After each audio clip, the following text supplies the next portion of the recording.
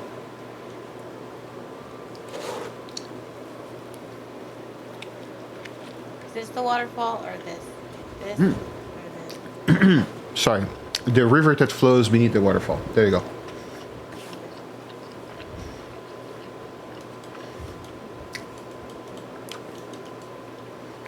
Angel on that one.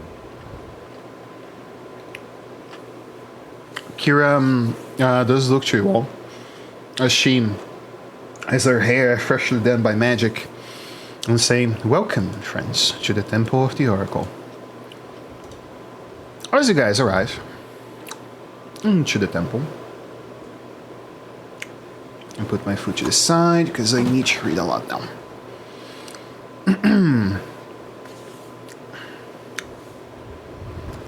You see ahead of you that there seems to be a very tall and beautiful structure of what seems to be an entirely built-in temple for a group of individuals that are deemed known to this place.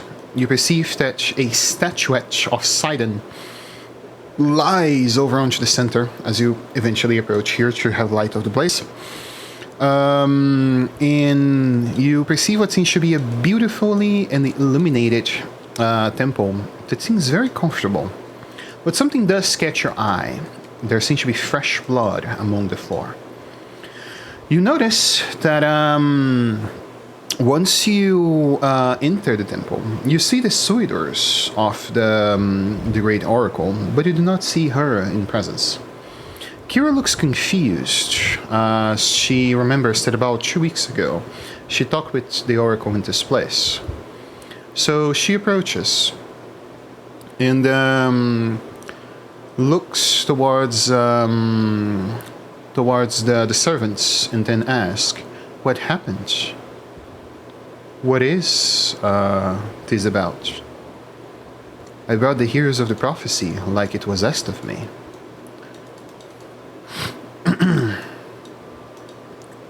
Let me put some acolytes here.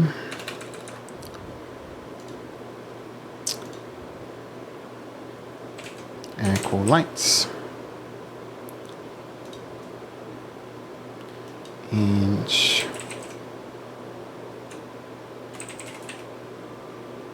where's the okay, here. Priest acolyte and priest. Okay, they divided up now the things.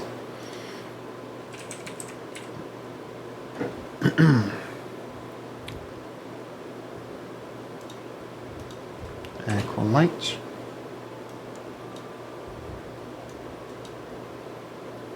And they say, "My lady, it is good to see you in good health. A terrible sea hag by the name Heka has entered the temple.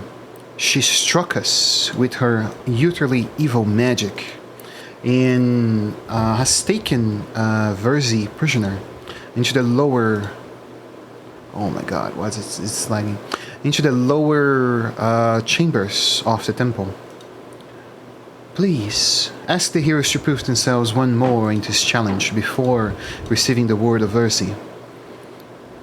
You see that one of the priests which Kira is talking with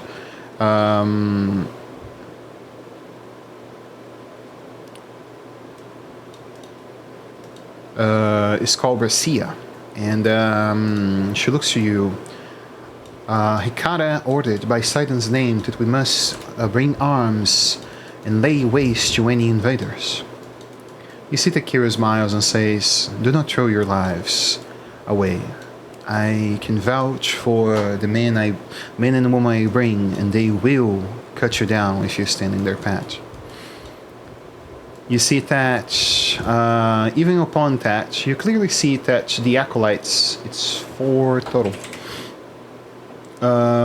seem to be carrying what seems to be daggers and cudgels, they tremble in fear with the idea of, obeying Sidon, but they also fear his wrath if they do not. Does anyone have to say anything to defuse the situation?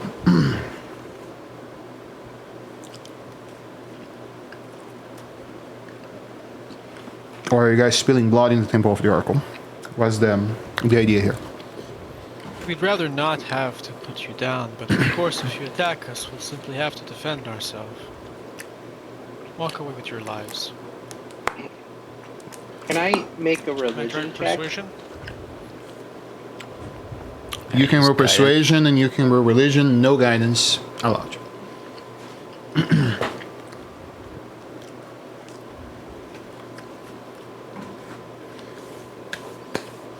What are you attempting to achieve with that roll of religion?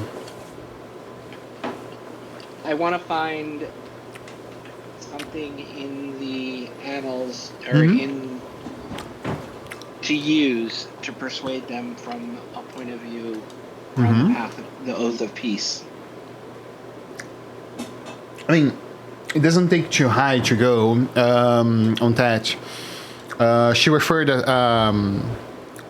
She referred one of the Titans, and the Titans are the ones who are breaking the traditions of the Oath of Peace. That theoretically would be enough to argument for. So I guess I will ask: do you want to make your own persuasion roll on that, or do you want to give advantage to whoever already rolled? I'll give advantage. Okay. 18 is good, but it can be better. If you roll higher, I can potentially add some information on top of it. So feel free to roll. Okay. As high as That it gets. does it. You see she nods, and Barcia, hold up. Barcia ask for the acolytes to lower their weapons and say, no blood will be spilled in the temple today. I will face Sidon Fury myself if need be. And we see that Kira smiles and says, don't worry, he will not touch you. Not while I'm here. And the Oracle was taken about 3 days past, down below among the ruins. If you follow down the door beneath us, before us, and she points over to the corridor ahead, and follow down to the cellar, you see a great system of caves that lie down across the continuation of the river up to the north. In there, you see that a small little improvised room where we keep the treasury donated to the temple is. She should be there. We know that she did not leave the presence because the temple is still lies with its torch burning. So she did not leave the premises. This is the only path I believe she could have taken. And yeah, you guys know that she's down below.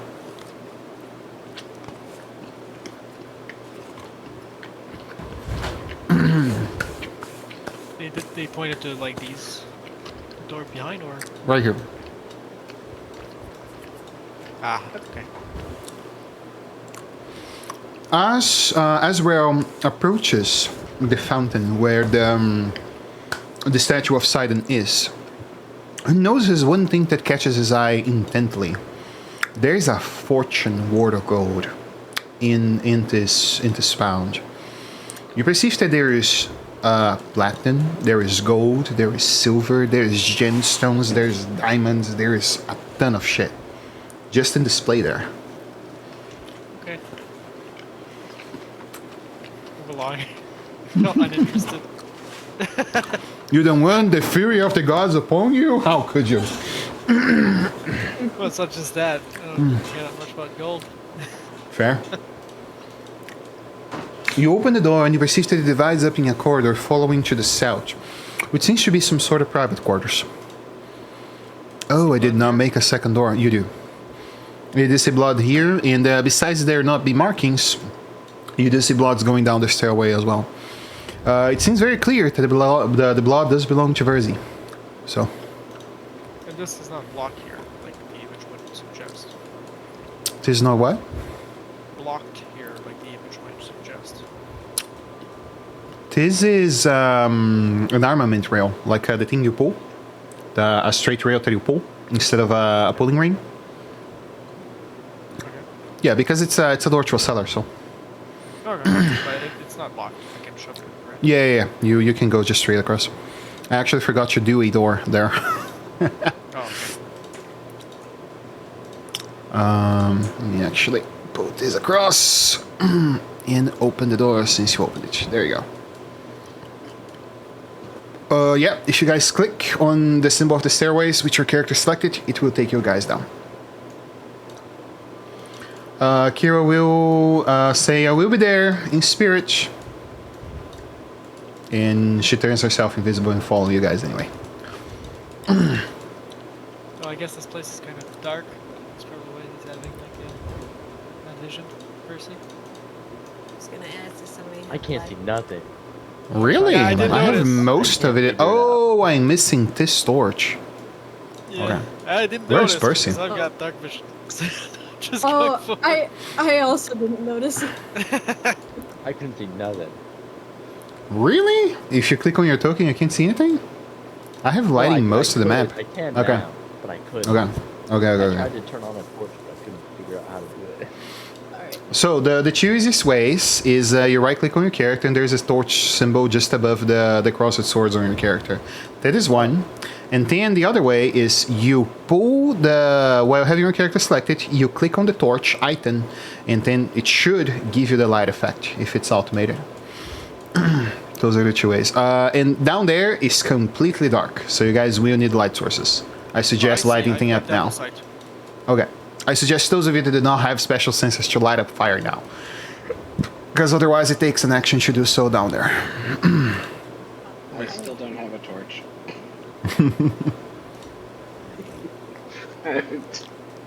Oops. Well, Light effect works as well if you guys have the light spell. Nope. I have extra torches. Really? You don't... Your kit doesn't come with torches? Oh, I remember something. Never mind. I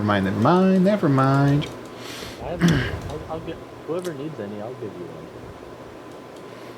one. Okay. I need one. Take one. Is it automated? It is. There you go. You passing torches away, Mr. Percy? Just checking. Yes. Okay. 1, 2... Anyone else want a light? I guess I'll take one. Okay.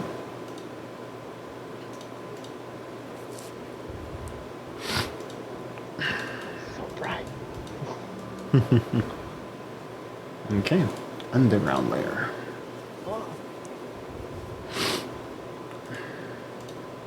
It's Aladdin's carpet. Where did I go? There you go. Your character should appear now.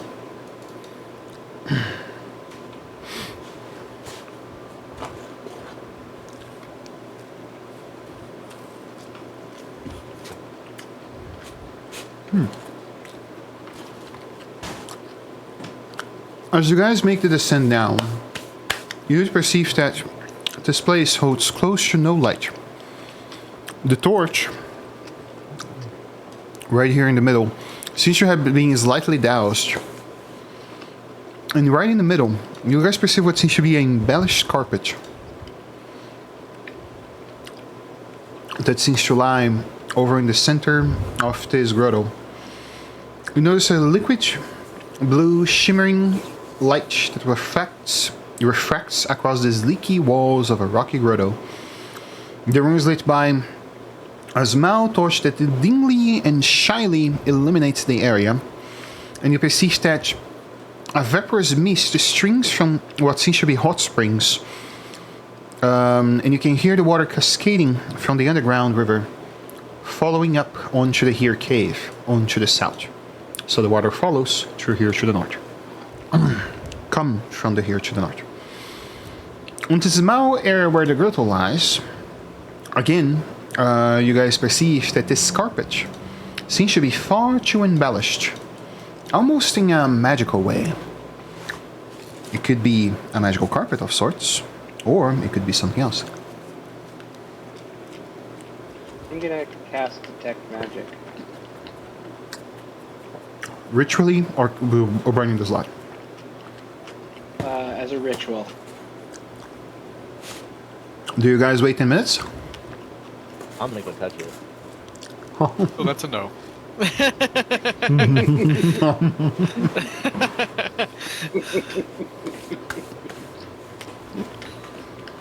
Yeah. You begin to cross the rocks. The water begins to spill slightly towards you. Let me actually close one door here.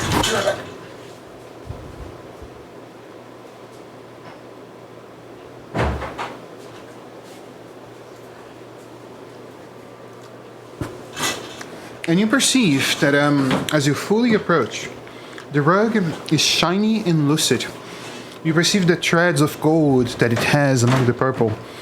And it calls a lot to your attention. It's a very beautiful piece of fabric. Do you touch it? Is there any just looking at it? Do I see anything magical about it? About it itself, without the detect magic or anything of the like, no. There seems to be no runes, magical runes or marks of school's conjuration. Nothing really. Why is there a rug down here? This is weird. What could it be? I'm gonna tap it with my foot. Okay. As you tap it with your foot, you see that it taps you back, trying to get your leg. Let's for initiative. Did you touch the rug or did the rug touch you? Yes.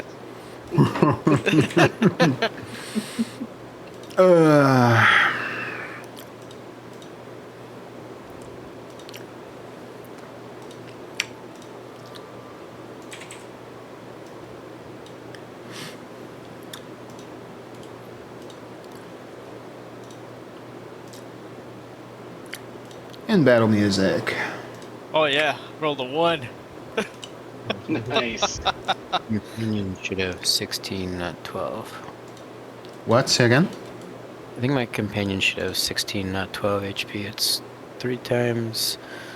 I think it's supposed to be higher. Please check and let me know. I saw it 4 3 times your level. You're 3, so it would be 12. Yeah, 4 times level and then plus 4. That's why. Okay. Oh, it's like improv proficiency, or in the ability score.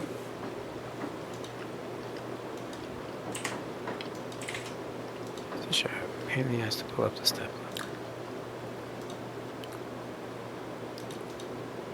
But yeah. Yep, fixing it now. Assuming he's around here somewhere.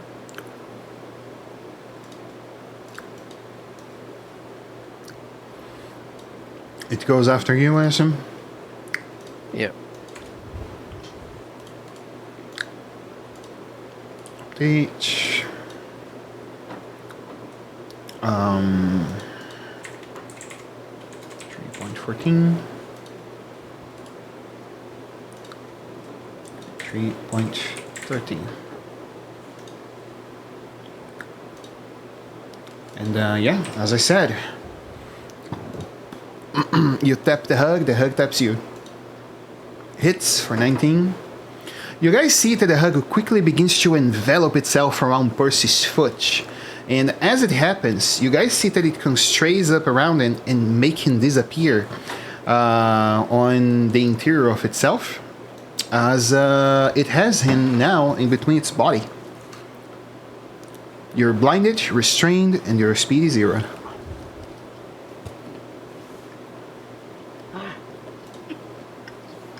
Ah!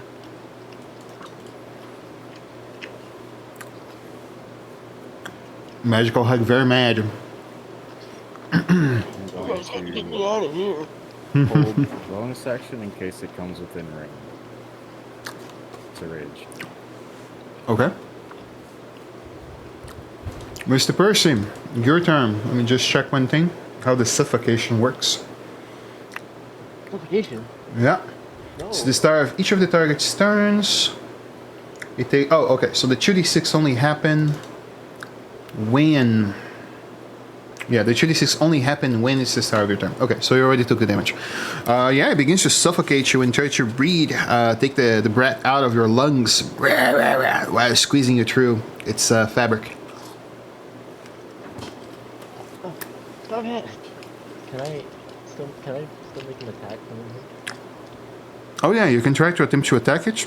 Will be a disadvantage though. Okay. I want to use shocking grasp. Okay. I have to select it though, right? Yeah. Somehow.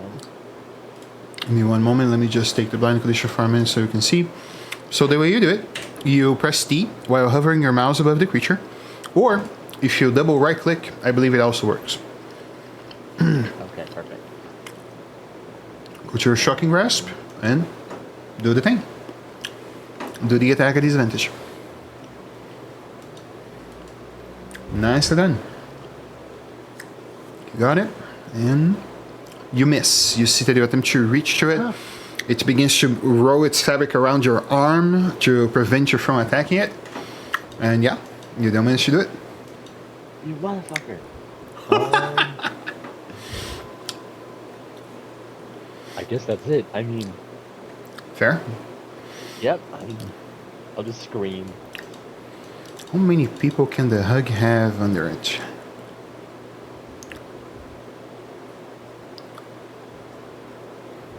Can't smother another target. So yeah, dodge action since I can't do another target. Yeah, you guys see that the hug begins to slightly levitate and begins to continue to constrain Percy around its own self. And Alexandria, your turn. So when you pass him in, like he's rolled up. He has Percy like rolled up and Can we see like the shape of Percy? Yes. You would be able to see so- through the fabric. Okay. So can I cast Cloud of Daggers like on one of the ends that doesn't have Percy? Not a thing, sadly. If you hit that square, you're hitting Percy as well. I'll be fine. Just get this thing off me. You get cut to pieces. I hope I don't cut you to pieces. But we just met, so don't take it personal. Alright, I am gonna do Cloud of Daggers on the rug. Dang it, yes. Cloud of Daggers, nicely done. Is the music not playing? I don't hear anything. I think that stopped. Yeah. Scary. Cloud of Daggers, 10 points of damage. If it enters the cube or ends its turn there. So yeah. So 4d10, I will gladly apply that, but damage transfer, half that goes to Percy. Sorry, Percy. Are you okay, Blair? What the hell's happening out there? As a bonus action, I can't physically see him, so I couldn't use my awakened mind to like telepathically talk to him. Nope. Okay. You have to see So the target. Then with that, I'll just end my turn. Alright. Yarr! Pirate life is good. How could this be? Alright,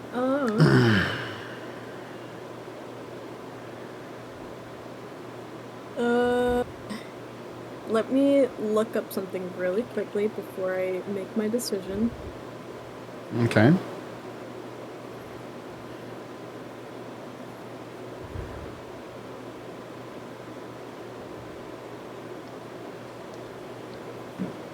Okay. If If wait, how far am I again? I'm still too far. I can go through and hit right here, right? Without. yeah, you can move on there without issues. Just additional 5 feet based on what you said. Move there. Yeah, that's as far as I can go. If I cast suggestion, Mm-hmm. and I ask them to let go, or the reg to let go of Percy, would that work, or would it have to be worded? If it fails, yes. That is a very reasonable thing to ask. So yes. Okay, then I'm gonna use my Pact Magic, Okay. or my innate spellcasting, whatever it's called. And Mhm. I'm gonna use suggestion, and I'm gonna ask.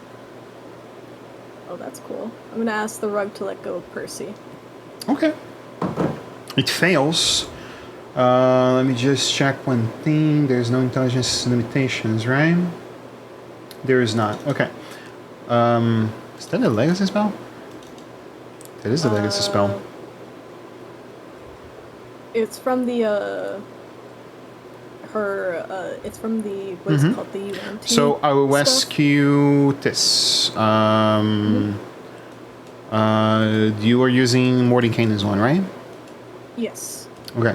So are you using 2024 spells or 2014 spells? 2024. Okay. So then let me pull the new one. Oh, sorry. But it failed, It just came with it's fine. It's fine. Suggestion, 5th edition, player handbook. There we go. You spend this slot, so I'm not gonna make you roll again. Just tiny side effects in concentration. There you go. And yeah, you see that it immediately does the action requested. Concentration is broken, and you let go of your friend. As requested. That thing smelled like feet. Fair. Do I have any bonus actions that I can do? No, I'm good. And I don't have any more movement, so I will end my turn. Okay. And more friendship. Mr. Caden, your move. Is a long jump a bonus action? No, really. It's just part of movement, really. Why? Oh, I thought jump was like a bonus action or something. No. Baldur's Gate. Baldur's Gate, yeah. Yeah, that's why. Alright, well, because I have Mirthful Leaps. Whenever you make a long jump, you can do an extra d8 of distance when you do the thing. Whatever. So when a long jump, the difference between a I forgot the terms of the jumps. High jump or long jump is high jump. You have a higher start going upwards. In the long jump, you cross more terrain going forwards. So basically, on the long jump, you need a start of 10 feet to do a long jump. And high jump, you can just do it from your square, and you count for going higher equal to the number of feet equal to your strength modifier. So. Okay. This thing works for every type of jump. It says a long jump, a high jump, or a standing jump. Yeah. So as long as I have whenever like 10 you do, a jump, you add an additional d8 there. Okay. Because I want to jump over all of these friendos here and try to. You have a less 8, so yeah, roll me a d8. On a 2 or higher, you succeed without a hassle. You said roll a d8? Yeah. You need 2 or higher to do that movement you just done. Okay, yeah. You successfully cross to the other side without much hassle. That is 25 feet of your movement. Yep. You have to leap across people, so. And you need a running start also. 20? No, running start. Oh, running Long start. jumps are running starts, so 10 feet backwards. Okay. So then I still have 10 feet.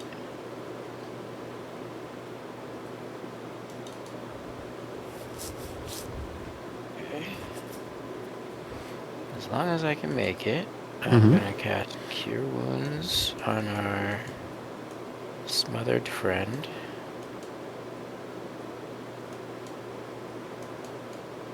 Nice, 10 points. Almost back to half health. And then I'll yell for Theseus to move up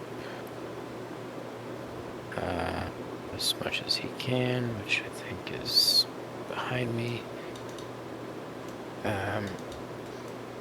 And I guess I'm gonna tell him to try to dodge when he gets here, or whatever, like tank, I guess. I don't know. It's gonna be weird. I'm gonna figure out how to tell him how to do stuff eventually. But yeah, Okay. I guess his turn is next, and he's gonna move next to me.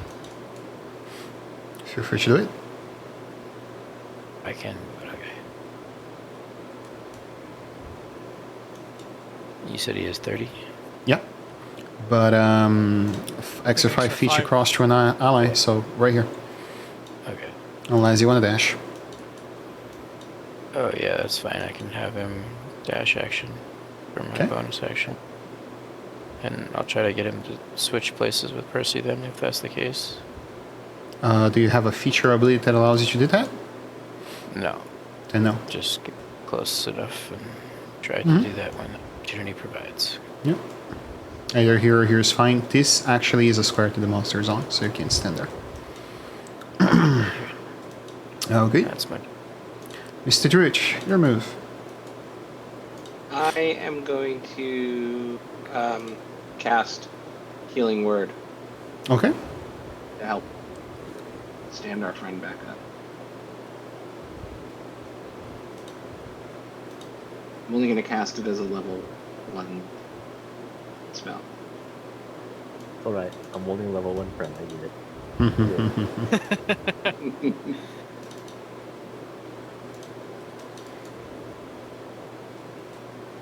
Some healing there for 11. Nicely done. Good explosion, too. Well, look at that. Congratulations. Like nothing ever happened. Nicely done. All the cuts from those knives that just appeared in the air are gone. Yep. Alexander scream, I'm sorry. For what? Okay. Any action? I thought the rogue did that. I think. Oh, I can't cast another spell, right? I couldn't Thorn Whip the thing, could I? You could Storm Whip, yes. This does not require a spell slot, so... The limitation is to spell slots.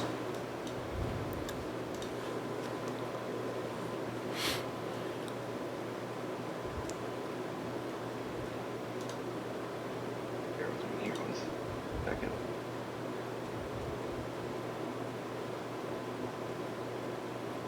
I lost my.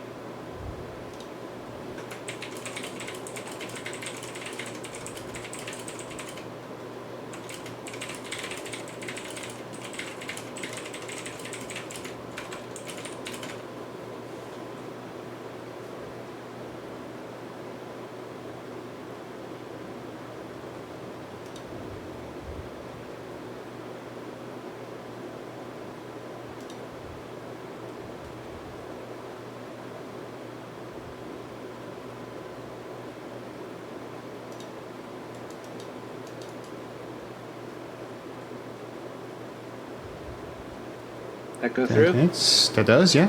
Damage roll. Did the damage appear for you or no? Did I?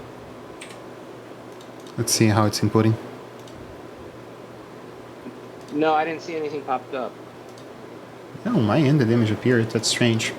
So normally it will appear a second screen right after the first when you hit that will ask you to roll for damage. But yeah, 2 damage. Okay, The creature is far too large to be pulled, so that was weak. you cannot pull it. Didn't want to pull it. Okay, all good. Anything else for your turn? All good. All good. Nope. Mr. Azrael, your turn. First, I will cast X onto this guy.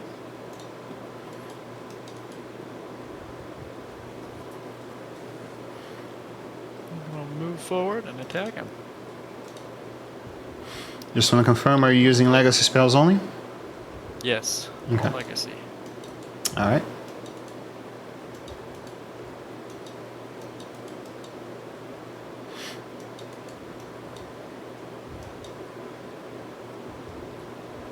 Hits for 14 points. That is it. Nicely done. Your reaction does not trigger, it's not a spell, so you lose no resources. Feel free to move.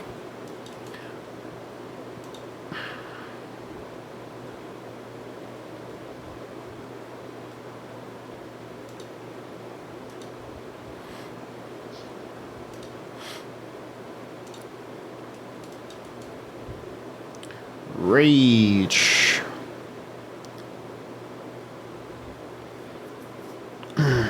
Nicely done.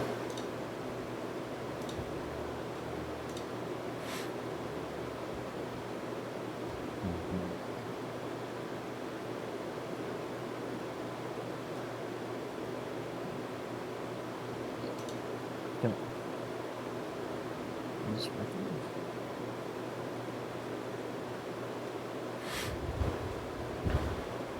Can I just, Can you what, can I sorry? just use do I just use reckless? Yeah, when you attack, just to add advantage, so. Alright.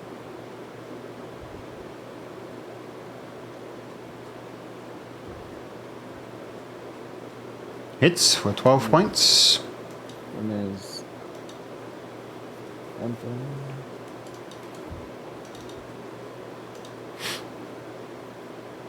Divine Fury, alright. Additional 6 points of damage. Nicely done.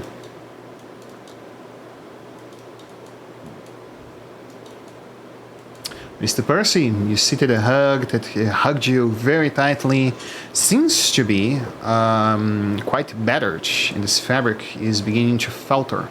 What do you want to do? Looking good. I want to freaking burn this rug. I Burn want it? to try to grab for one of the tassels, and I'm just gonna cast Shocking Grasp again. Cool, cool, cool. Go for it.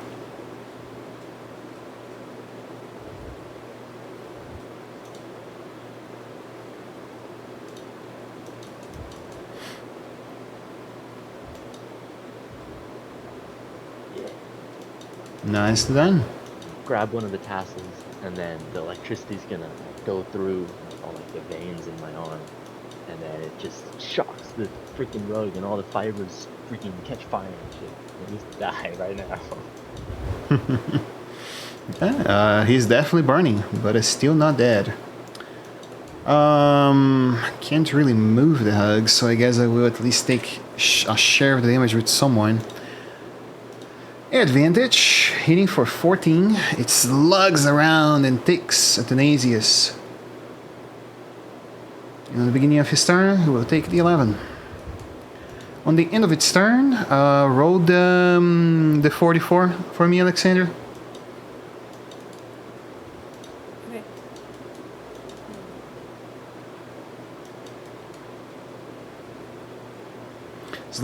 You can click on this if you prefer 4 times, or /R 44.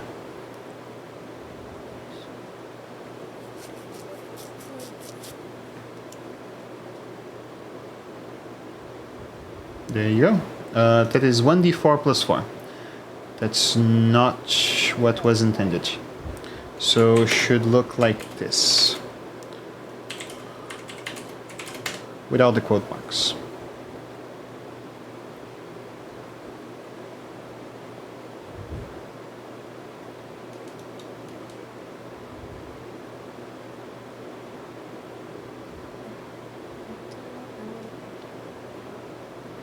Do you want me to roll it? There you go. 11 points, from which 5 goes to the hug, and 2 go to the barbarian. Alright. That's the end of its turn. Alexandra, your turn. What are you doing? I excuse me. I'm gonna move just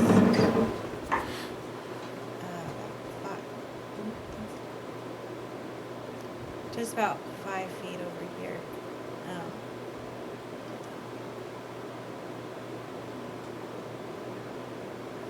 Hold on, give me 1 second. It just reloaded. I just wanted to move like 10 feet to the northeast, and I was gonna cast Firebolt. But my thing just reloaded on me.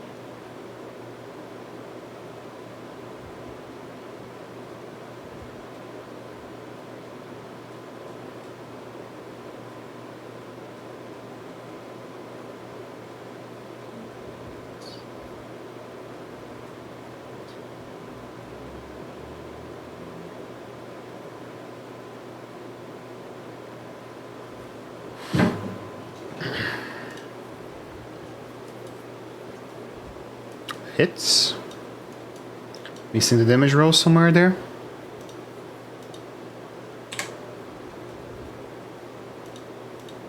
Nice.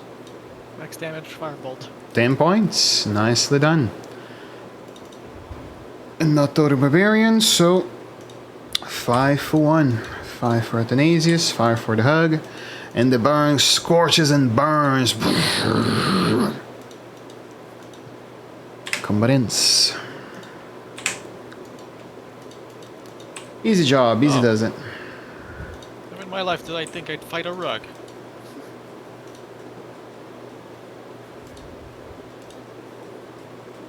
Oh, good thing we cut that rug.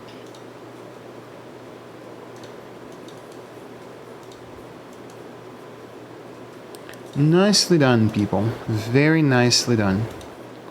I want to stomp on it in victory. Try to dig it back into the ground where it came from. I hate rugs now, I think.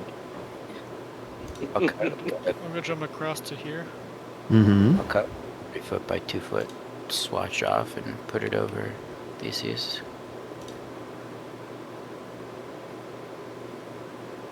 Now that the rug is like down, is there anything else around the rug?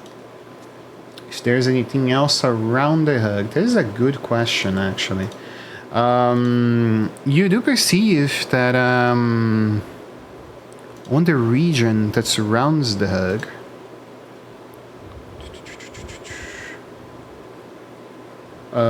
there seems to be other carpets resting below it, and you do perceive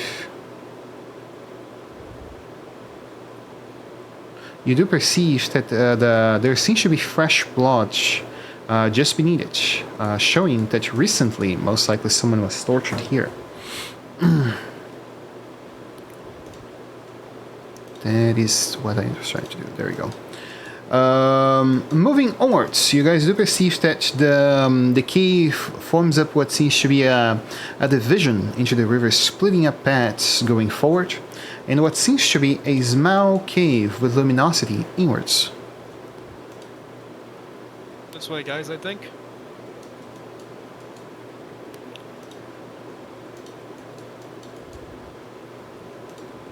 As you guys begin to approach that area there, you do notice that there seems to be sounds of something, maybe someone if you prefer, that seems to be crying, a woman shedding tears, as what seems to be a man seems to be crying out in pain, and she says, "Do not fear, Lady Versi, the heroes of the prophecy will save us, they will save us." And as you arrive in the room, you guys see Versi, the Oracle, alongside what seems to be a hag. That is not what I wanted to be her token. With one of the temple acolytes tied to the wall, currently being tortured and lashed by the hag.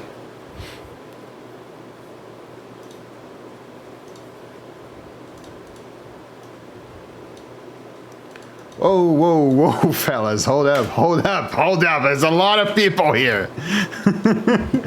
Okay, first one was Ezra or Caden? Oh, yeah. That was You? me.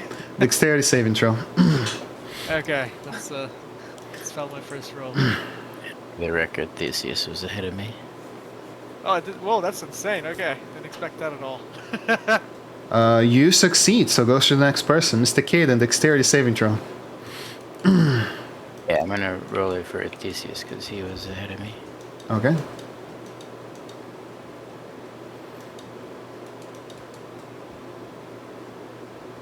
Fail.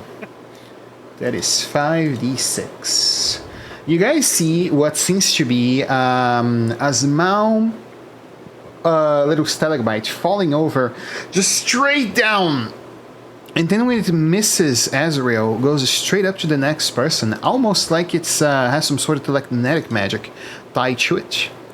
That is 17 points of damage. No, yeah, 17 points of damage. There you go. And let me put the almost dead acolyte here. He has 1 hit point. And the hag, that I forgot to download the stat block as well. You guys see the scene. The hag smirks and look at you all and say, "Ah, the heroes of the prophecy. Your blood will be a nice offering to Sidon." And we roll initiative once more, fellas.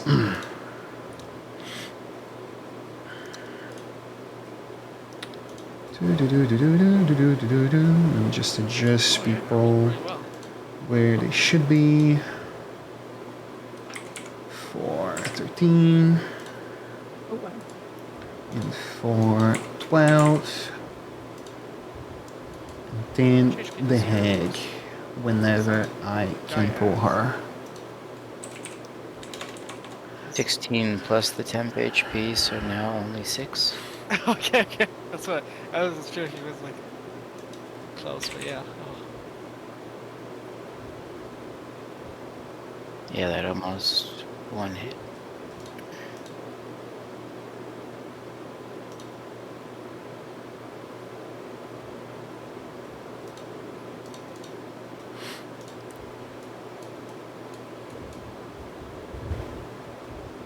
Nah, I thought I could use the Sea Fury Hag, but that's too much for you all.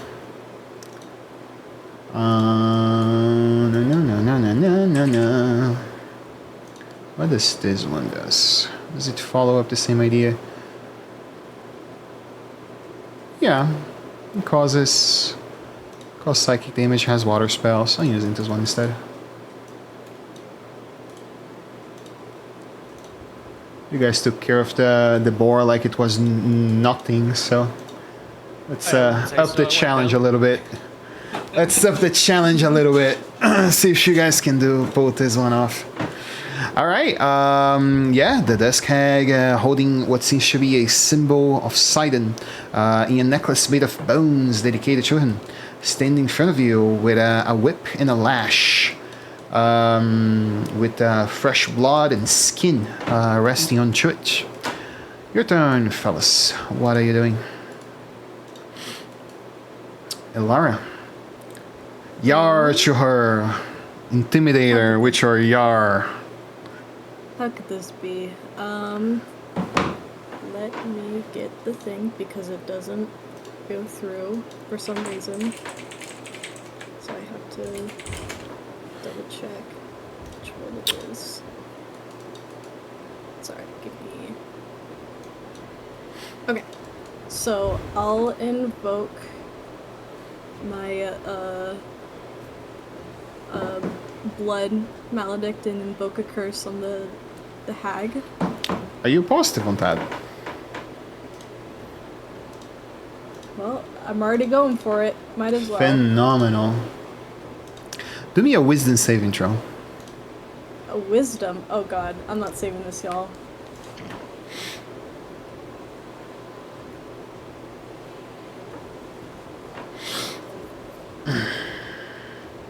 Fail. Do you have anything for that? No, I do not. You do not. Well, I have sad news for you. As you attempt to... Yeah? No, never mind, yeah. UNT. Just picture of a human, which is fair. UNT can be humans in looks. You see that she looks to you as you attempt to curse her. She cackles and it reverses back to you. You have the confused condition. In any spell or a feature that you thought you may targeting only her goes back to you. Your turn ends. Okay. I will first move forward to here. And then I will use my bonus action to move my axe from the previous fight onto her. Wisdom saving throw. Okay. I will try to pass that. You pass. Congratulations. Okay. Where's that? Is there like a thing I can do somewhere or just recast it? I guess I recast it, right? I'll try that. Yeah, unless the feature says that you can move the hex as part of the casting spell. In the thing, you just do it. There you go. Okay. Perfect. Should still be the strength version that I casted earlier, I assume. And then I. When the target dies, actually, I think, if I'm not mistaken, you can pick a new ability score. If I'm not mistaken. Well, I would do strength either way, so there we go. Okay. I'm gonna do booming blade as my action. Cool. Go for it. That is miss. That is my turn. All right. What is our AC? Oh, it's decent. Okay. Mr. Percy, your move. How deep is this water? Waist size, I would say. So. Difficult to range for- across. Yeah. Okay. So 30 is about here for you. I mean, that's good enough. Go for it. Move there. And then I will target her with my special little thing. Mm-hmm. Lightning launcher. Nice done. Okay. And I hit the wall, I guess. I don't know. Yeah, the lightning launcher goes upwards and you see that it hits the ceiling instead of her. God damn it. This water's messing up my aim. The currents are quite strong, you're not wrong.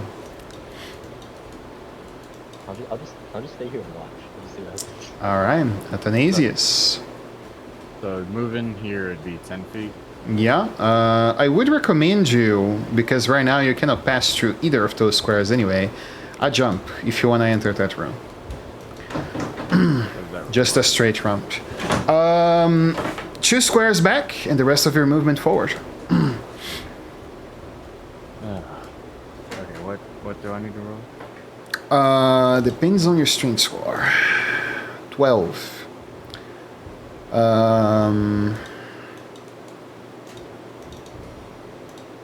Not 12, 19, sorry. 20, 29. I believe you actually don't need to roll anything. Yeah, you can be on this square right here, but it will be all your speed, so. Okay. I don't need to roll. Nope, no roll. You have enough strength, so it's not needed.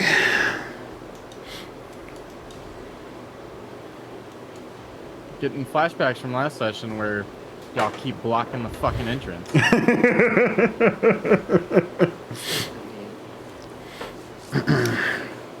Just get ranged attacks. Alright. Yeah, that's the solution. The Dusk Hag. You know what? I want to take back my turn. You know what? I'm gonna just... I just don't feel like it. Alright. Yeah, she's gonna attempt to touch the paladin with her nightmare touch. And that is a miss, unfortunate.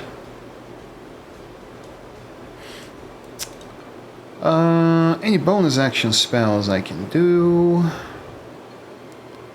Wow, she has Dream. That is... okay. That is very good. Mr. Murmurix, your turn. Oh boy. I don't know what I want to do. Think quite well, because when I hit one of you, it's gonna be bad. Yeah, I can see that.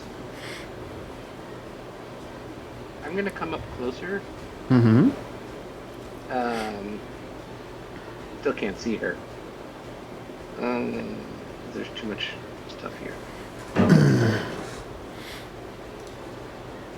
And I don't have any wonderful spells that I can cast to boost everyone.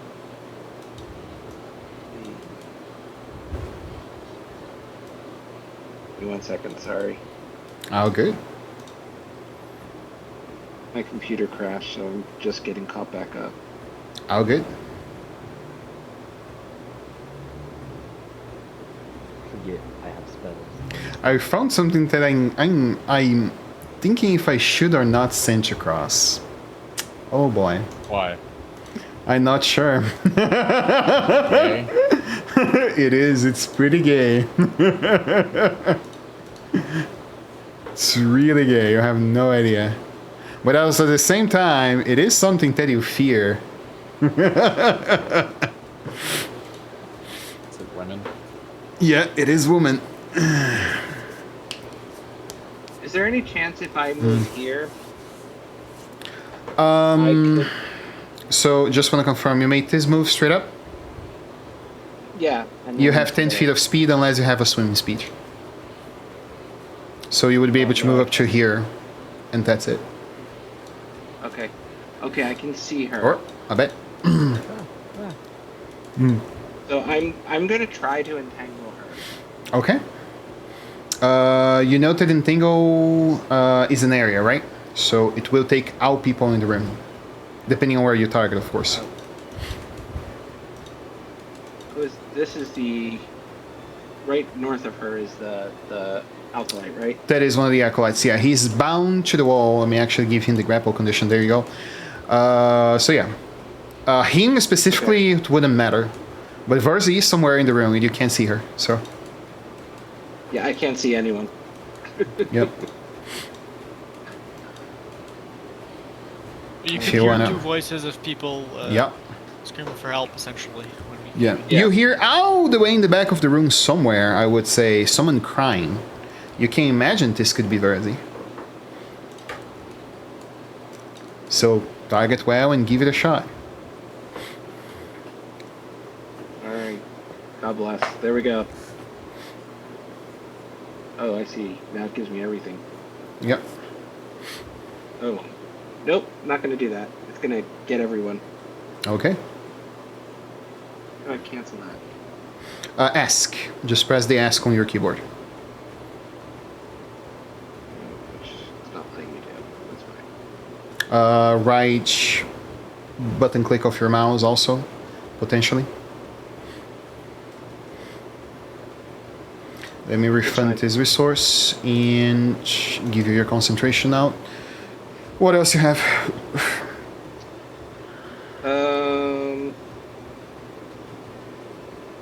She's just gonna get a thorn whip. All right. All I can do. There is 3 people in front, so that raises her AC by 5 because she is under half cover right now. 3/4 cover, sorry. Woohoo! Good luck. That is a miss because of 3/4 cover. Fair enough.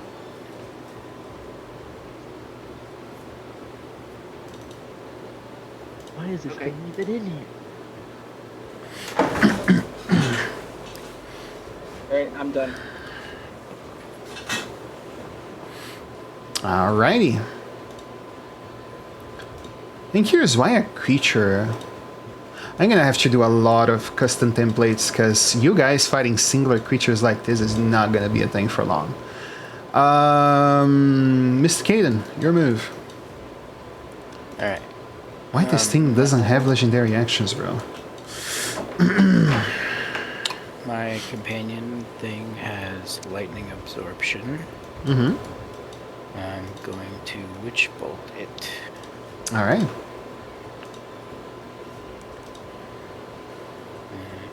Let's see how much quote-unquote damage this heals it. Crit. Nicely done. Well, it's full health. Most likely, yeah. Yeah. No, it's like double the amount of health it has. Roll the damage. Let's see. Let's see. Maybe. That is, yeah, full health. 23. And if it can get past Athanasios, I will tell it to do so. I can't remember if it can or not. It can. It can go straight to the square.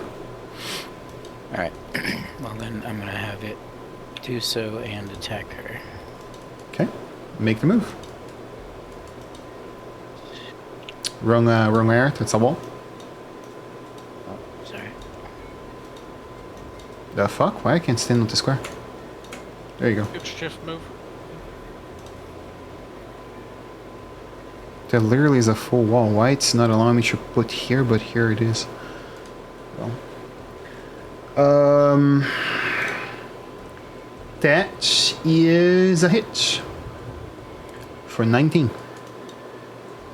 And 6 points of damage. Nicely done. And that's my turn. Good turn. Alexandra, your move. If she moves here. Not a thing. Full. Oh. That's right. Okay, so then if I move here, how much coverage does she have? Hold up, actually. He was here. He was not even supposed to be here. Oh, What yeah, is that's- happening with the lightning here? Oh, okay. I see where it is. Never mind. If he was there, you can proceed. I guess this wall doesn't exist. Yeah, proceed. So does she have any coverage from me since I'm right here? Athanasius is right in front of you. Okay. So if can I cast frostbite? Yeah, How much- 100%. Okay. That's one of my cast. The only saves affected by cover rules is dexterity saves. Constitution saves are not, so you're good. But that is, unfortunate for you, a magical effect targeting only her. Wisdom saving throw.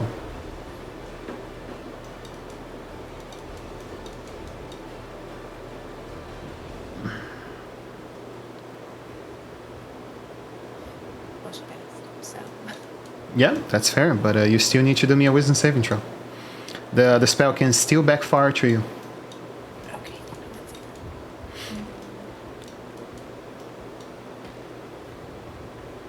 Saves. Nicely done. Okay. Those of you that pass on first save, please remember that you are immune to this effect for 24 hours. Alright. Yeah. I still have enough movement. To go back, I recommend you do. There's more melee people behind you. Yeah, I'm gonna move back.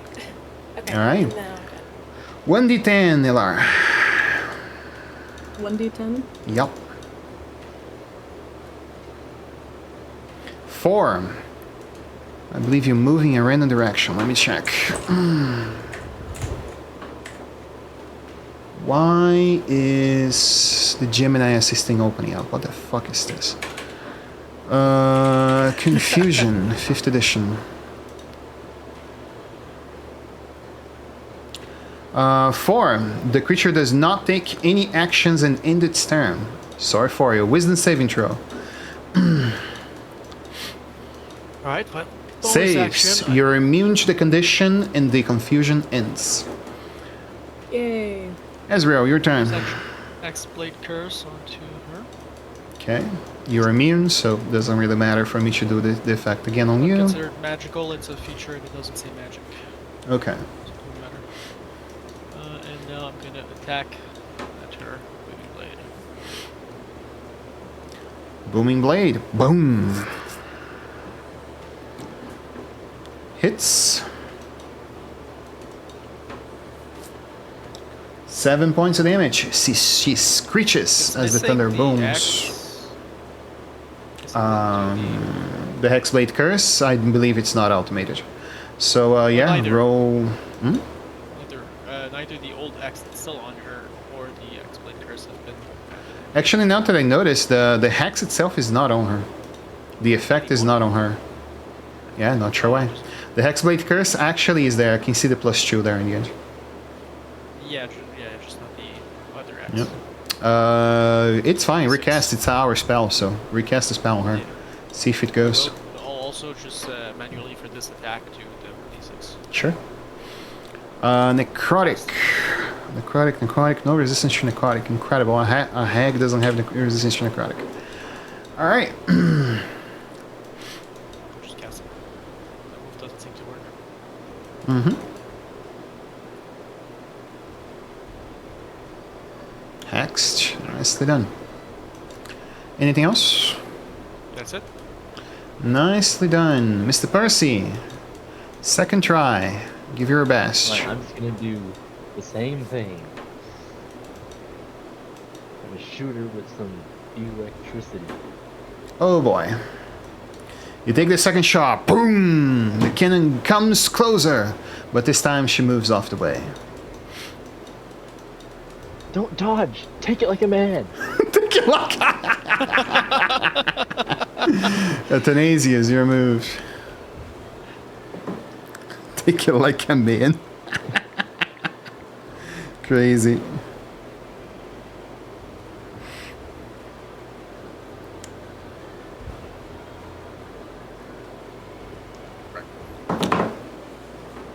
Rage and great sword attack, huh? Yep. Alright. Right. Oh, and then the 1d6 barbarian thing. Mm-hmm. 6. Necrotic, right? Yeah. Cool. Damn. Well, still 18. Isn't that your level, or it's half your level, rounded down? Half my level. Okay, it's around half the level, rounded down. So, 2 more. Nope, wrong target. There we go. Done. Good one. Anything else? Okay. Nope. Pretty good damage. Let's see.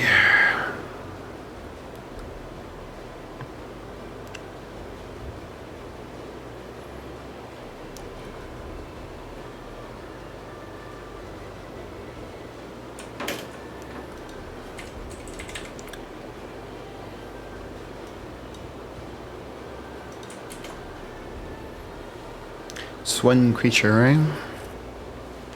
Each creature of your choice on a 5-foot radius. People, let's take a nap. Let's take a nap. You guys are doing too good in there, in the back. Counts. Wisdom saving throw, DC 15. Does it count as magical? This is a magical effect, yes. Oh god. Caden was an advantage.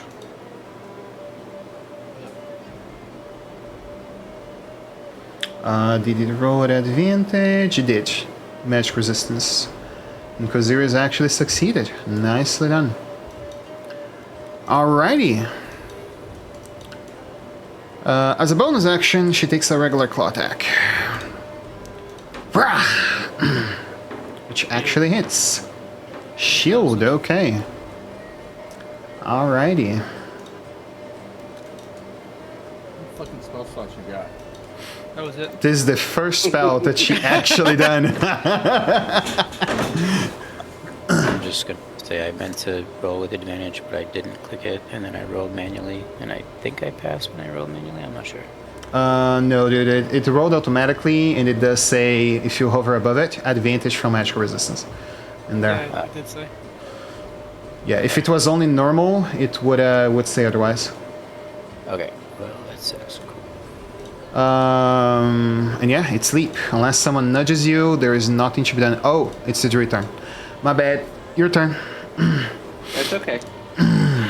I'm gonna step into this spot here.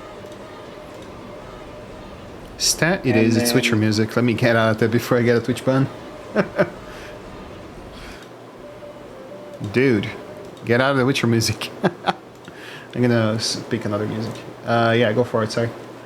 And then we're gonna do the same thing. We're gonna thorn whip her. Okay.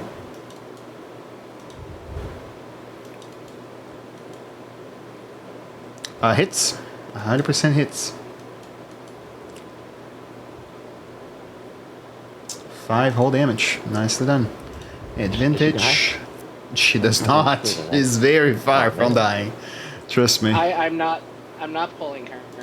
All right. I'm not pulling her. And then I'm gonna use a bonus action. No. I'm gonna then hop back to my original spot. Okay. Leave that spot clear for the melee peoples. There you go. Caden pass. Reanimator turn. In this instance, it cannot receive orders. It's dodge or defend itself only.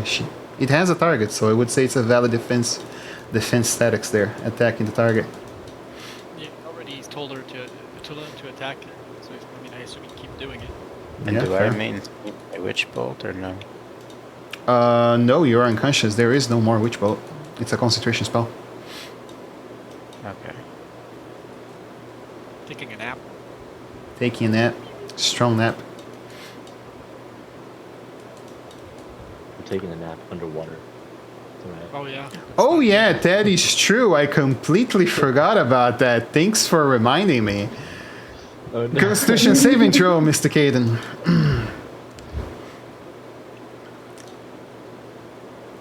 Advantage. Still keeps it. You're doing fine. That's okay. Comfortable. Yeah. I don't imagine she will take 400 turns to die. You guys have about 4 minutes worth of... no, you have 200 rounds worth of breathing to go, so... That's completely fine. Alexandra, your move. I'm gonna go back into that spot. Okay. And this time I'm going to cast Firebolt. Go for it.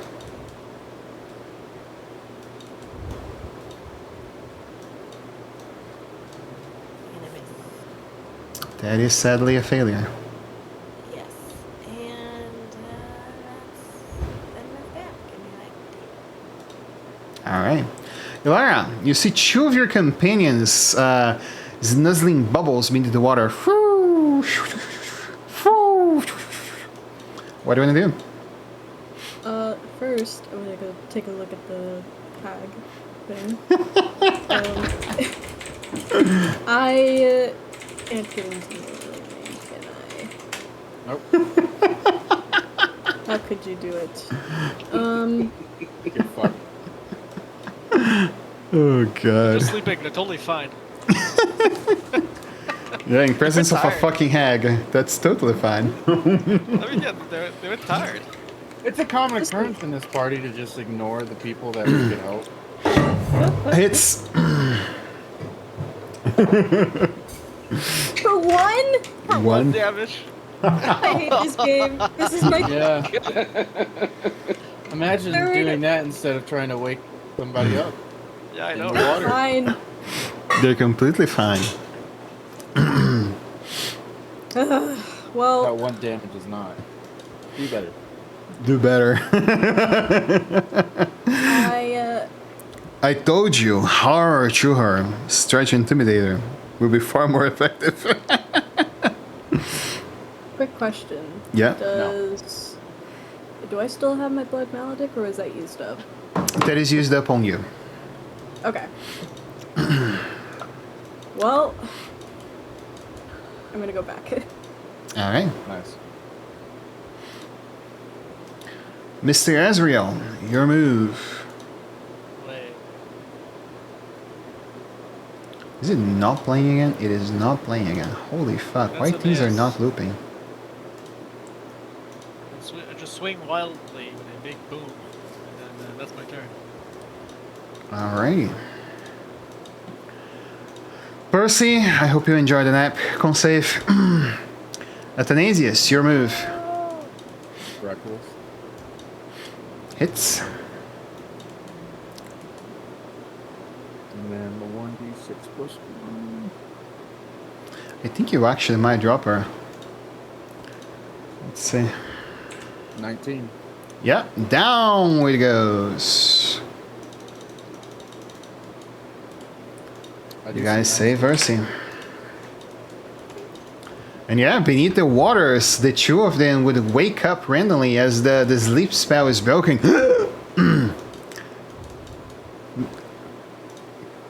Eating a lot of water. This fucking bullshit. I hate maths. Oh my. It's wet. Rage ends, I go back to looking super sickly. What the hell? Let's end the concentrations and the minute effects. There is no more battle for today, only roleplay. I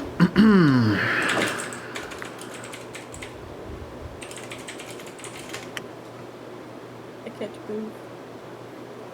Really? I removed the. Battle movement. Oh, okay. I forgot to remove this. There we go. Still initiative. There we go. This is Sean Adrian, right? Yeah, Adrian does allow his music. Here at that Twitch, Adrian does allow his music to go through, and you're referring him. He's a very good artist. So, don't mute my volume. Thank you. What I was gonna do? Okay. So you guys see ahead of you what seems to be a beautiful young water nymph. You perceive that her skin, her scales, well, not skin, sorry, seem to be made of pure gold. And you notice that, as most of the oracles, her eyes are completely white and opaque, showing that she is blind, at least physically blind. The oracle smiles upon seeing all of you, and she begins to clear her tears from her eyes. She smiles and says to all of you, I am glad that the heroes finally came. Thank you for saving me and the acolytes of my temple. And you see that right behind you guys, Kira make an appearance and say, it is good to see you in good hands, my friends. My friend, right in front of the angels, actually. And these are the heroes that I found from the prophecy you told me. I believe they are the ones who will follow it through. You see that Versi and Kira hug, and you see that Kira does a little slight swoosh of wind that actually takes Versi across the ways, all the way to the water. And Kira follows up right after and say, let's go up. I believe she will be far more comfortable in her pound. Yeah, let me move you guys up. I just climbed out of the water. Now we gotta go all the way back up the stairs. I'm gonna heal the little person that's hurting with a lay on hand for 5 HP. Mm-hmm. Yeah, you know where that damage came from? I don't know, not me. A friendly. No, it was hurt by default when we got there. What do you mean? Dude, I ain't gonna drop all the torches. You guys still have it, but you won't really need it, so. It's too fucking bright in this room. It's uncomfortable to my eyes. Oh, God. Anyways, that 5 Crosses. HP would have gone to that hurt guy. There we go. So good. Yeah, the last of the acolytes stand front in there. Versi go to the center of the pound. Let me pull you all here. What is this thing right here? I can check to you in a moment, but I do believe it might be an altar. Let me just check. Okay, so I won't sit on it then. Pyre. Like a funeral pyre.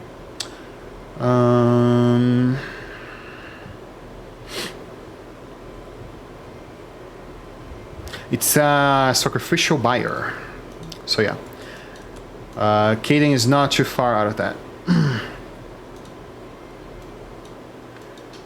And yeah, you guys see that Versi swings across her pouch. looks over to the statue of Sidon for a few moments, and then presents herself to you all.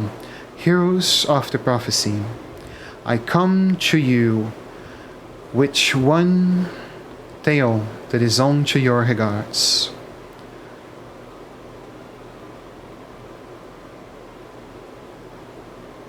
Must return to her where the deliverers have been completed. Did you previously have two tails? You see, she looks at you confused. You see that the oracle announces the vaporous frames that surround her. You guys see that the vapor that comes from the waters below begins to whoosh across the pound, and then mist begins to form around the pool where she stands. She stares at each one of you, probing through your eyes across your gaze. Some time passes, and then she says, "You warriors who stand here gathered will be tested.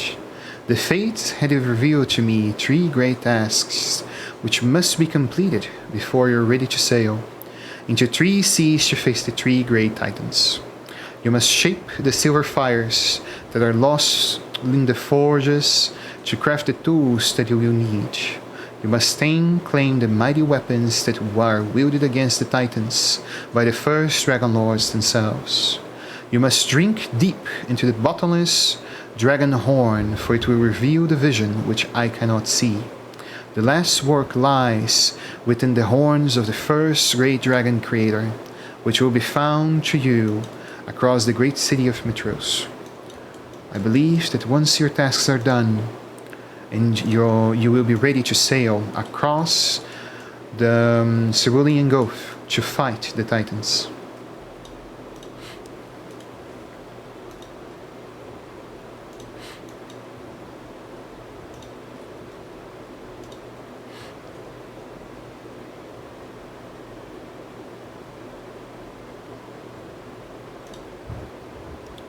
Did you guys catch all that? It's okay. She said that we have 3 tasks. Mhm. But I missed the task. Trying to set up to write all of them. Did not copy, motherfucker. Why it's not copying? All I heard was Dragonlords, and that's all I need to hear. Okay. Oh, fair What a enough. sophisticated way of saying that you didn't listen. I heard Dragon. I wasn't listening. I was sitting on the ground. Almost I got heard it. the word Dragonlord, so I stood up and ran that. I heard my. I heard The my sacrificial special- buyer. It's like, hold on, jingle, jingle, jingle, Dragonlords, Dragonlords, jingle, jingle, jingle. So yeah. She looks to all of you and then say, "Heroes, the path which may cross along you will be woe unto 3, for I have seen the end of things. My father's anger cannot be quelled, and his sister's schemes, even now, cross among the layers of the living and the dead. Your quest may yet fail, and if it should, the sky will rain with black fire, as the first doom of the world will come back to Tylea and destroy all her creation.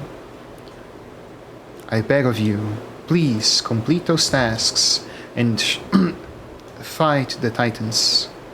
Find the strength within you so you may, into the future that comes, allow for brighter skies for the mortal kind."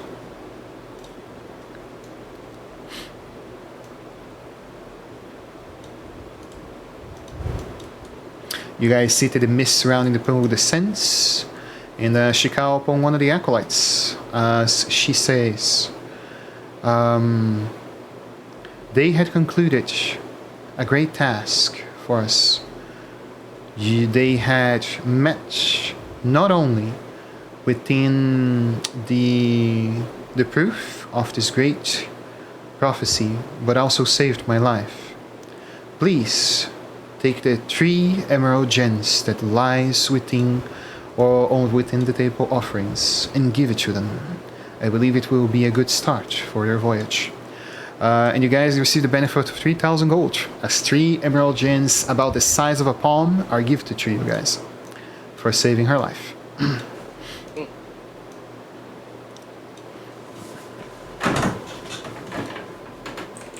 Is the gold for the whole party or? It's a party split, yeah. It's 3 gens. You guys really can split gens, so it's up to you how you guys want to do with that. But those souls sell for a lot, I say, as we receive them. What else could they be used for other than stone? I don't know. That is true. I should know. Maybe we should find out. Gens normally do have multiple uses.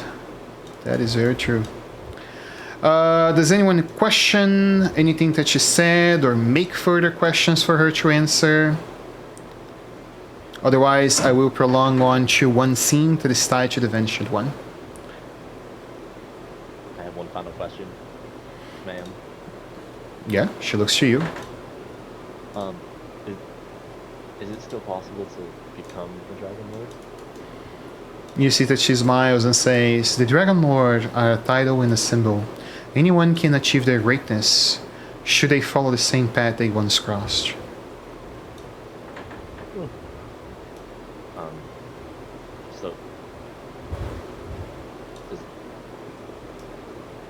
So I could find a dragon somewhere?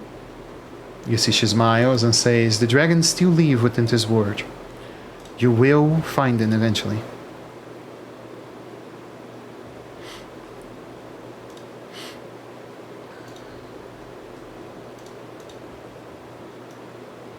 Okay. I see 3 great tasks and silver fires. Where do we begin? You can take upon these tasks in whatever fashion and order you desire.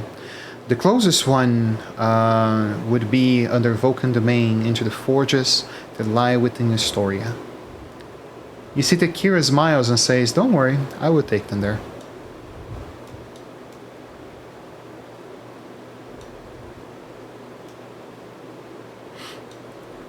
And yeah. You see she nudges the bridge of her nose and says confidently that she will still be your guide. And yeah, Kira's tell to all of you, "Come on, fellas. It's a few long weeks before we arrive on Astoria. We should use the daylight."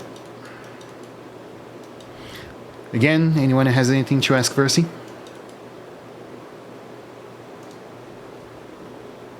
No call, no shot. All right.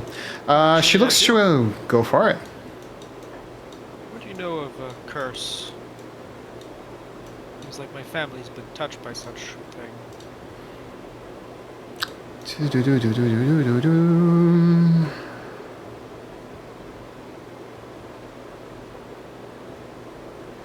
The curse which lies upon you had been given by the Dragonlords. Your tribe and family had long on upon the past centuries received a curse from Sidon.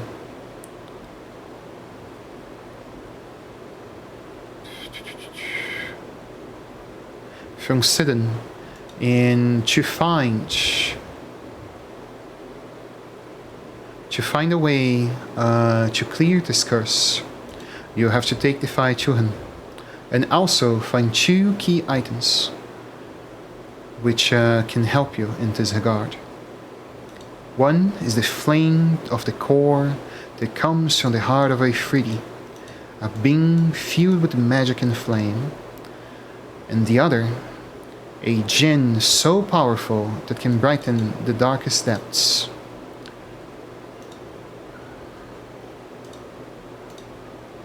Vulcan will know more of how to release you from your curse.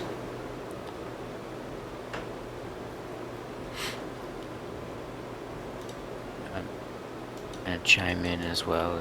Is that sort of like, like everybody in his family has got the same curse? It's possible, she says, looking to you. Alright. Pride taking as best notes possible. You said the flame of something? And a gem so powerful it can brighten darkness. Brighten any darkness. Yep. The flames of a Ifriti. And yeah, Ifriti. and a gen so powerful that can bright any darkness. And Vulcan will be the one to reveal to you where those items can be found.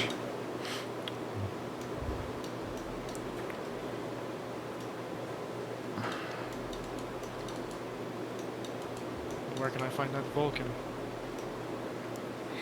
Your paths will cross. He's the only one that can reforge the weapons of the Dragonlords. It was him who made it, and he will be the one to give them to you.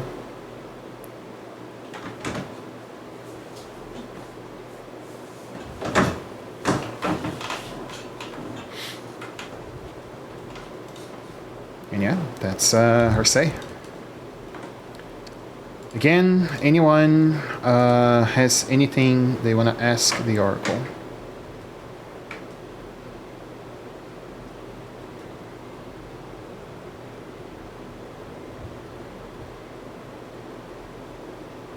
No one?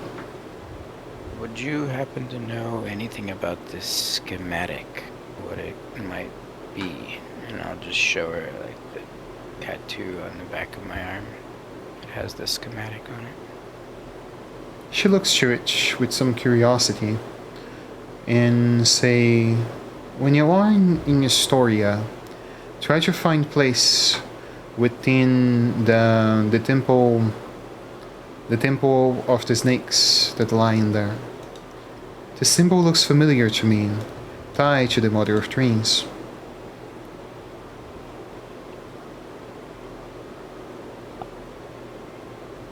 Thank you. She nods. Just want to confirm, what was the Dragon's Lair? I am. You are? Okay. Do you want to ask anything, the Oracle? I was just about to ask, Mm-hmm. where can I find a dragon? Yeah, where can we find There are many dragons that exist within this land. Are you looking for any dragon in particular? Did we decide on a name for the dragon for you or no? I don't have a name. Okay. Give But me yes. one moment. That's easy do. Where is that dragon? The big bad dragon. Big bad dragon? No, it's just a big baby. A tame dragon. Someone really wants to do How to Tame Your Dragon in this campaign, apparently. Yeah, not opening. Okay. Fucking hate this PDF, dude. I swear to God. Paid $59 for it and it doesn't work. There's the player's guide. That's not what I want. I want the other one.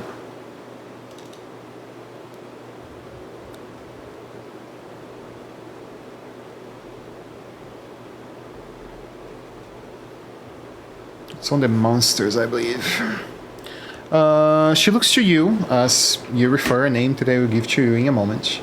And she says, the great dragon that came first with the Dragonlords to these lands can be found closer than you think. Among the great mountains that were forged by Vulcan's hammer, there lie his lair. To take fight upon him will be foolish. You should first find yourselves vested with the weapons that will allow you to take upon the Titans, and with its strength you shall fight your enemy. Nether Dragon, there we go.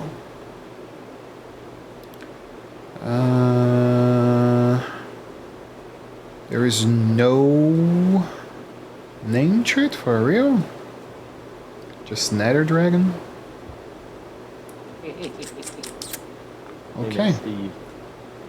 No, I actually gonna do something better. I'm gonna look across the canon for Shadow Dragons, because Nether Dragons are basically Shadow Dragons in here. And give you a canon name from the Forgotten Realms, because the names of the Forgotten Realms for dragons normally are cool. Yeah, that is her part of the prophecy that she tells you. So again, fellas, if you guys want to know anything specific about your epic pet, Versi is the first step for everybody. So if you have curiosities or needs or questions, I recommend asking the lady.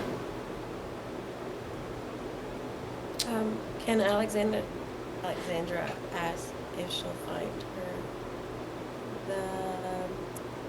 the entity responsible for her husband's death? Haunted one, right? Yes.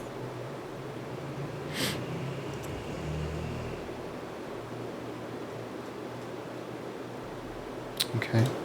She looks to you and say, I see that your future fades in mist. It seems your heart longs for someone you lost a long time ago, but it's also filled with hate. A strong and dark current that comes through you. It seems to me that your path is still shall be unveiled to you. And until it does, all I can tell you is, should peace be restored and the Titans defeated, the disappearance and loss of your family shall be corrected.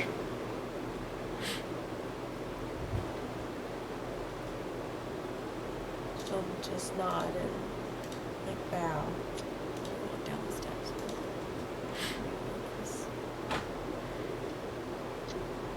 Alrighty. No more questions about your epic pet, Celis? Phenomenal.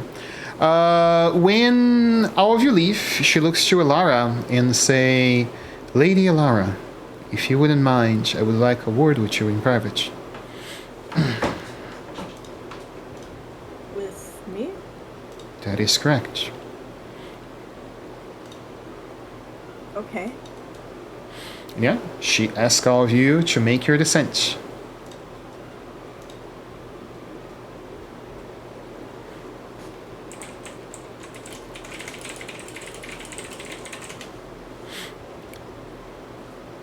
She asks you to refer to the Temple of Imperia in Astoria. Astoria, there you go.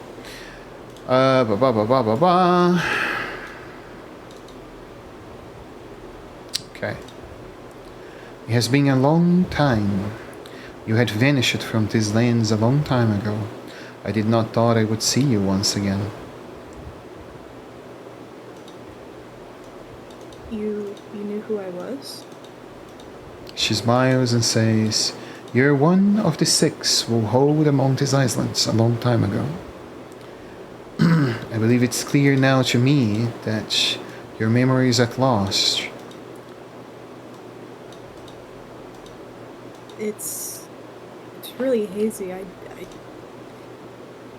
All I remember is waking up on a ship and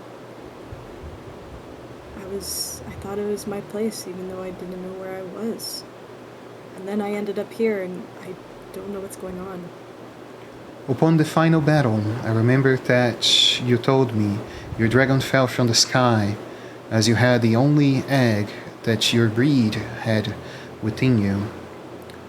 If I'm not mistaken, the king said that all the fabled artifacts of legend would have to be hidden, and those who would not leave Tylea would have to forget the events so the Oath of Peace can be kept. I believe now is time for you to resume your duties as one of the heroes who forged this land. It is within the interest of your prophecy so it can be fulfilled. I do not know where the leg of your breed lies, but I recommend you to find it. Maybe it will be the start to shake your memory, and once you're fully vested with the artifacts of your past, I believe it will be more clear where your path lies. Do you know where they've could be, or where I could find them? That is something that is actually not clear for here on what she says. Let's see.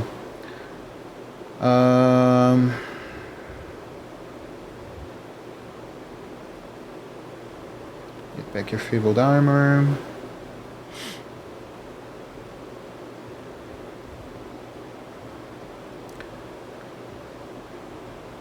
You must find your old mount in request to wear its scales as your protective armor.